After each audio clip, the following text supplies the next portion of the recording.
Morning, guys. Ask Shorty. We are live. Welcome to Friday. Another little episode to really get the thought process going and to throw out any questions that you've got throughout the week that you might need answered. So this is a great little session, little episode here to really get any questions that you might have answered. So we've had some good questions that have come through this week.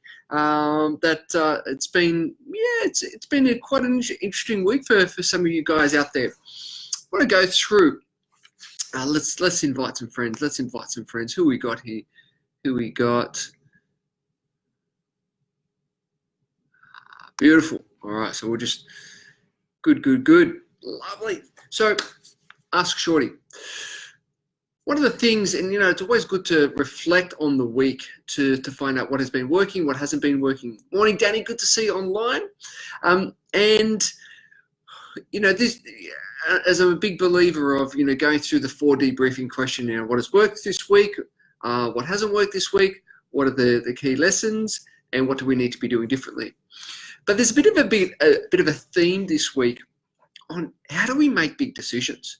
How do we actually know that these are the right decisions? How do we get out of the overwhelm? How do we get over the going round and round and round in our head?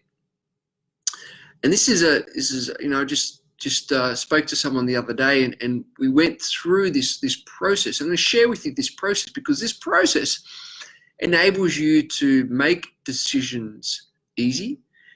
It enables you to make and to take action quicker, and enables you to have that clarity and the focus to knowing that, in my darkness, in my depths, this is what we need to do to move forward. And so when you've got these big decisions that you need to make, what can happen is that the problem that people face is that they live in their head. They go round and round and round in their head, and they go down rabbit holes, and there's no way out. They think too much about the decision rather than actually get into the feeling of how that actually feel. And what happens from that is then they feel stuck. So what we want to do is to give you a format, give you a system to actually go through and actually how to make this decision. Morning, Ruth. Good to see you. Great to catch up with you yesterday. And this process is all about what we call values alignment.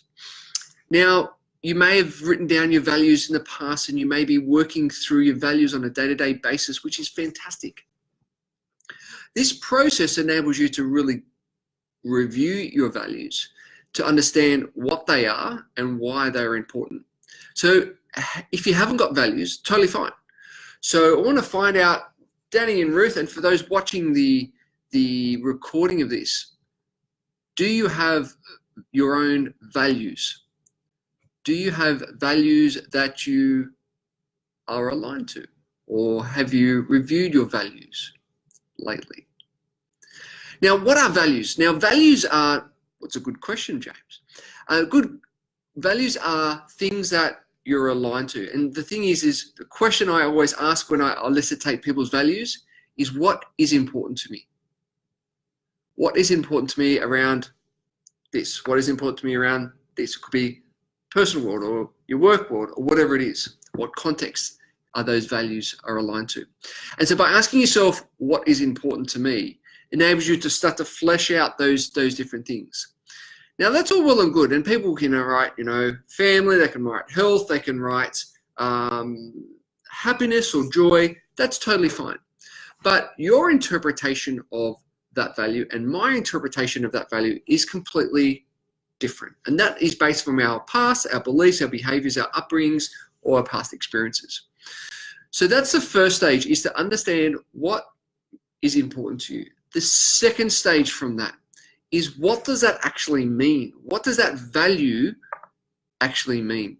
Because when you write, say, joy or happiness, that's well and good, but what does that mean for you? And this is only your view of the world, your perception. What does that actually mean, right?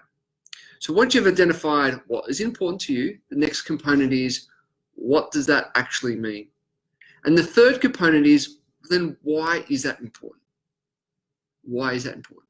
Because that's the juice, right? That's what gives the feeling associated to, why is this important? Well, this is important to me because A, B, and C. That then gets really crystal clear on your values. That then gets really crystal clear on what they mean to you. That gets really crystal clear on why they are important to you. Now, once you've got this list, and you might have anywhere between 5 to 10 different set of values. And I ask the question once people get to, usually 3 or 4, they go, I go, cool, what else? What else? And just keep on asking, what else, what else, what else, what else? And when you're actually then going through this, you start to get the juices flowing. And when you've identified what's important, why is it important, what is important to you, what does it actually mean, and why that is important, you can start to then have a realization of, what, some of these big decisions maybe not be aligned to your values. What are the other options that you might need to look at? What are your goals? How are they aligned to your values?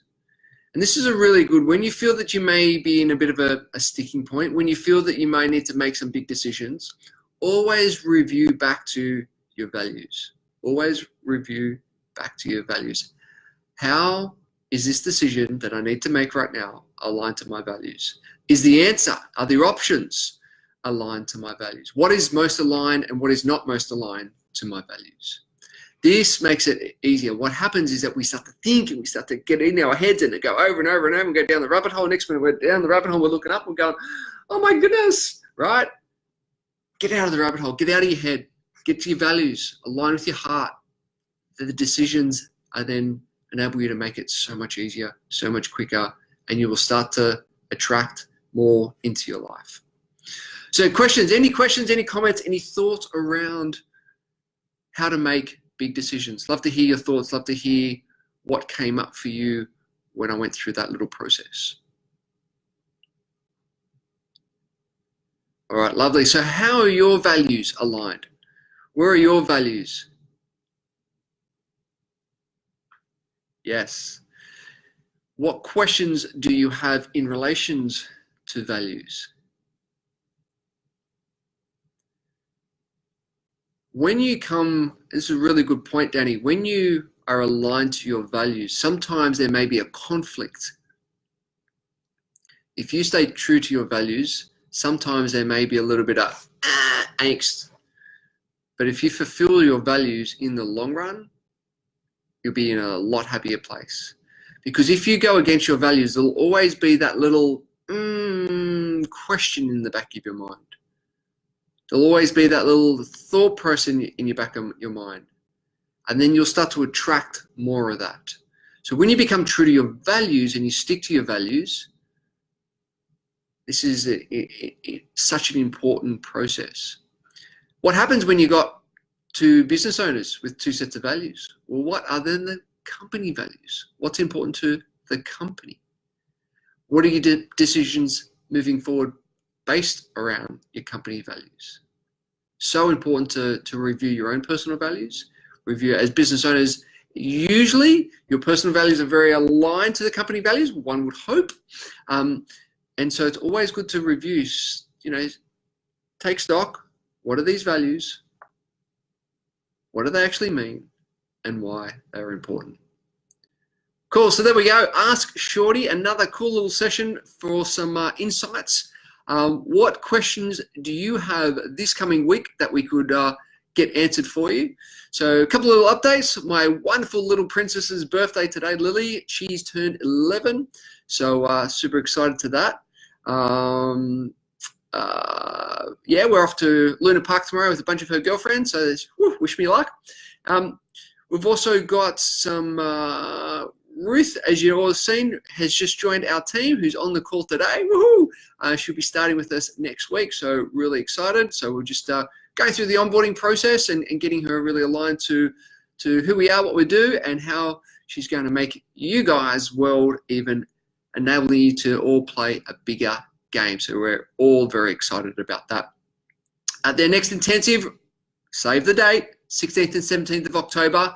This is going to be massive. We've got some huge guests coming to present on the Tuesday, so make sure that is in the diary. Invites should be going out very shortly, so you can register for yourself, for your team, and any guests that you'd like to bring along. Any referral partners that you might have, any other people that you go, you know what, would be a perfect opportunity, because we're going to be talking about lead generation. We're going to be talking about leadership. We're going to be talking about leveraging, how to really leverage your teams and really building those high performance teams and getting incredibly enhanced culture within your organization. So there we go, guys. Ask Shorty. Any questions? Fire away so we can get them answered next week. Have a wonderful weekend and looking forward to speaking to you all soon. Bye for now.